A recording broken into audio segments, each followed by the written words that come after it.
بسم اللہ الرحمن الرحیم، اللہ کے نام سے جو رحمان اور رحیم ہے۔ اسلام جو تہذیب انسان کو سکھاتا ہے اس کے قواعد میں سے قاعدہ یہ بھی ہے کہ وہ اپنے ہر کام کی ابتدا خدا کے نام سے کرے۔ اس قاعدے کی پابندی اگر شعور اور خلوص کے ساتھ کی جائے تو اس سے لازماً 3 فائدے حاصل ہوں گے۔ ایک یہ کہ آدمی بہت سے برے کاموں سے بچ جائے گا، کیونکہ خدا کا نام لینے کی عادت اسے ہر کام شروع کرتے وقت یہ سوچنے پر مجبور کر دے گی کہ کیا واقعی میں اس کام پر خدا کا نام لینے میں حق بجانب ہوں۔ دوسرے یہ کہ جائز اور صحیح اور نیک کاموں کی ابتدا کرتے ہوئے خدا کا نام لینے سے آدمی کی ذہنیت بالکل ٹھیک سمت اختیار کر لے گی اور وہ ہمیشہ صحیح ترین نقطے سے اپنی حرکت کا آغاز کرے گا۔ تیسرا اور سب سے بڑا فائدہ یہ ہے کہ جب وہ خدا کے نام سے اپنا کام شروع کرے گا تو خدا کی تائید اور توفیق اس کے شامل حال ہوگی، اس کی صحیح میں برکت ڈالی جائے گی اور شیطان کی فساد انگیزیوں سے اس کو بچایا جائے گا۔ خدا کا طریقہ یہ ہے کہ جب بندہ اس کی طرف توجہ کرتا ہے تو وہ بھی بندے کی طرف توجہ فرماتا ہے۔ الحمد للہ رب العالمین، تعریف اللہ ہی کے لیے ہے جو تمام کائنات کا رب ہے۔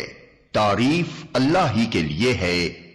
جیسا کہ ہم دیباچے میں بیان کر چکے ہیں، سورہ فاتحہ اصل میں تو ایک دعا ہے، لیکن دعا کی ابتدا اس ہستی کی تعریف سے کی جا رہی ہے جس سے ہم دعا مانگنا چاہتے ہیں۔ یہ گویا اس امر کی تعلیم ہے کہ دعا جب مانگو تو مہذب طریقے سے مانگو۔ یہ کوئی تہذیب نہیں ہے کہ منہ کھولتے ہی جھٹ اپنا مطلب پیش کر دیا۔ تہذیب کا تقاضا یہ ہے کہ جس سے دعا کر رہے ہو پہلے اس کی خوبی کا، اس کے احسانات اور اس کے مرتبے کا اعتراف کرو۔ تعریف ہم جس کی بھی کرتے ہیں 2 وجوہ سے کیا کرتے ہیں۔ ایک یہ کہ وہ بجائے خود حسن و خوبی اور کمال رکھتا ہو، قطع نظر اس سے کہ ہم پر اس کے ان فضائل کا کیا اثر ہے۔ دوسرے یہ کہ وہ ہمارا محسن ہو اور ہم اعتراف نعمت کے جذبے سے سرشار ہو کر اس کی خوبیاں بیان کریں۔ اللہ تعالیٰ کی تعریف ان دونوں حیثیتوں سے ہے۔ یہ ہماری قدر شناسی کا تقاضا بھی ہے اور احسان شناسی کا بھی کہ ہم اس کی تعریف میں رد اللسان ہوں۔ اور بات صرف اتنی ہی نہیں ہے کہ تعریف اللہ کے لیے ہے، بلکہ صحیح یہ ہے کہ تعریف اللہ ہی کے لیے ہے۔ یہ بات کہہ کر ایک بڑی حقیقت پر سے پردہ اٹھایا گیا ہے، اور وہ حقیقت ایسی ہے جس کی پہلی ہی ضرب سے مخلوق پرستی کی جڑ کٹ جاتی ہے۔ دنیا میں جہاں جس چیز اور جس شکل میں بھی کوئی حسن، کوئی خوبی، کوئی کمال ہے، اس کا سرچشمہ اللہ ہی کی ذات ہے۔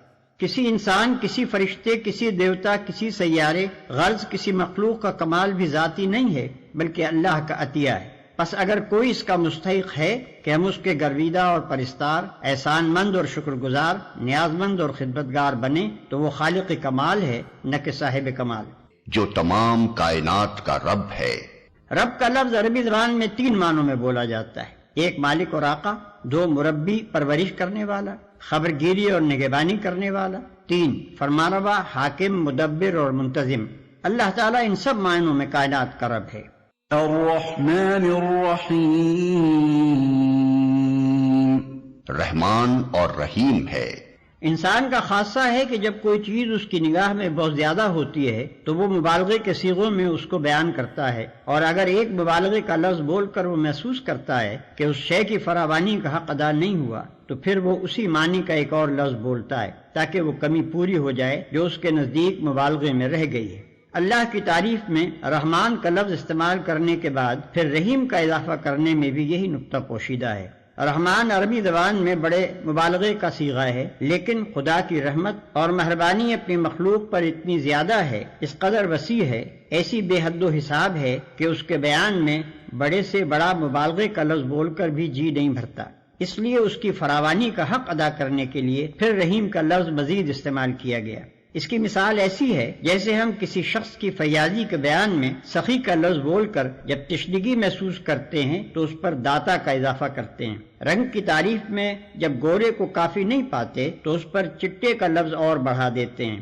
درازی قد کے ذکر میں جب لمبا کہنے سے تسلی نہیں ہوتی تو اس کے بعد تڑنگا بھی کہتے ہیں۔ مالک یوم الدین،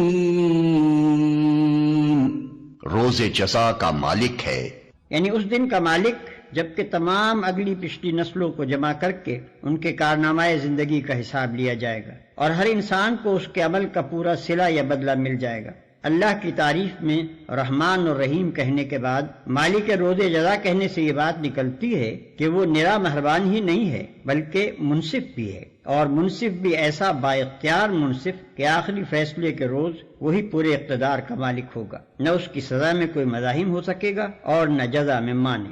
لہذا ہم اس کی ربوبیت اور رحمت کی بنا پر اس سے محبت ہی نہیں کرتے، بلکہ اس کے انصاف کی بنا پر اس سے ڈرتے بھی ہیں، اور یہ احساس بھی رکھتے ہیں کہ ہمارے انجام کی بھلائی اور برائی بالکلیہ اسی کے اختیار میں ہے۔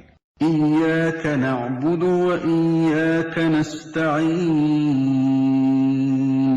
ہم تیری ہی عبادت کرتے ہیں اور تجھی سے مدد مانگتے ہیں۔ ہم تیری ہی عبادت کرتے ہیں۔ عبادت کا لفظ بھی عربی زبان میں 3 معنوں میں استعمال ہوتا ہے۔ 1 پوجا اور پرستش، 2 طاعت اور فرما برداری، 3 بندگی اور غلامی۔ اس مقام پر تینوں معنی بیک وقت مراد ہیں، یعنی ہم تیرے پرستار بھی ہیں، مطیع فرمان بھی اور بندہ و غلام بھی۔ اور بات صرف اتنی ہی نہیں ہے کہ ہم تیرے ساتھ یہ تعلق رکھتے ہیں، بلکہ واقعی حقیقت یہ ہے کہ ہمارا یہ تعلق صرف تیرے ہی ساتھ ہے۔ ان تینوں معنوں میں سے کسی معنی میں بھی کوئی دوسرا ہمارا معبود نہیں ہے۔ تجھی سے مدد مانگتے ہیں، یعنی تیرے ساتھ ہمارا تعلق محض عبادت ہی کا نہیں ہے، بلکہ استعانت کا تعلق بھی ہم تیرے ہی ساتھ رکھتے ہیں۔ ہمیں معلوم ہے کہ ساری کائنات کا رب تو ہی ہے، اور ساری طاقتیں تیرے ہی ہاتھ میں ہیں، اور ساری نعمتوں کا تو ہی اکیلا مالک ہے۔ اس لیے ہم اپنی حاجتوں کی طلب میں تیری طرف ہی رجوع کرتے ہیں، تیرے ہی آگے ہمارا ہاتھ پھیلتا ہے، اور تیری مدد ہی پر ہمارا اعتماد ہے۔ اسی بنا پر ہم اپنی یہ درخواست لے کر تیری خدمت میں حاضر ہو رہے ہیں۔ اهدنا الصراط المستقيم ہمیں سیدھا راستہ دکھا۔ یعنی زندگی کے ہر شعبے میں خیال اور عمل اور برتاؤ کا وہ طریقہ ہمیں بتا جو بالکل صحیح ہو، جس میں غلط بینی اور غلط کاری اور بد انجامی کا خطرہ نہ ہو، جس پر چل کر ہم سچی فلاح و سعادت حاصل کر سکیں۔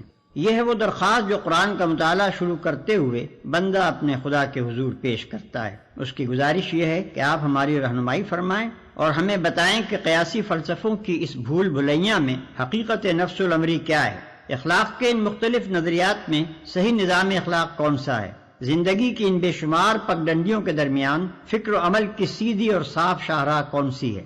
صراط الذين أنعمت عليهم غير المغضوب عليهم ولا الضالين